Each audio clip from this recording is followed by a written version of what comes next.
Stop-loss orders are vital tools in trading that allow you to automatically close a position if the price reaches a predetermined level that is less favorable than the current market price.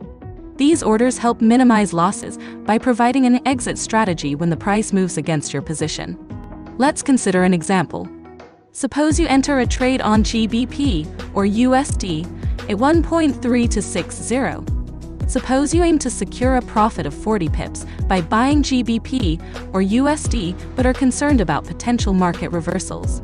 To limit your potential losses to a maximum of 25 pips, you set a stop loss at 1.3235. If the price reaches this level, the stop loss order triggers and closes your position, minimizing your losses. There are two types of stop losses: standard stops and trailing stops. Standard stops work as described above. You set a specific distance, in points, from the current price of your trade. If the market reaches your specified level, the stop loss is triggered and your position is closed.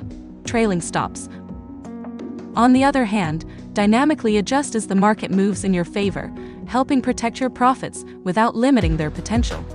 Similar to standard stops, you set a trailing stop a specific distance from the current price of your trade.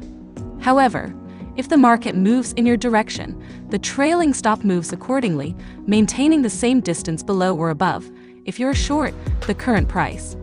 If the market starts moving against you, the trailing stop remains in place. If the market continues to reverse, eventually reaching your trailing stop level, it triggers and closes your position, safeguarding any profits you had accumulated up until that point. For example, let's say you buy Euro or USD at 1.7045 with a trailing stop set 30 pips away. If the pair moves up to 1.7080, your trailing stop will adjust to 1.7050. If the market then reverses by 30 pips, the trailing stop will remain at 1.7050 and trigger, locking in a profit of 5 pips. Stop-loss orders, whether standard or trailing, play a crucial role in managing risk and protecting your capital in trading scenarios.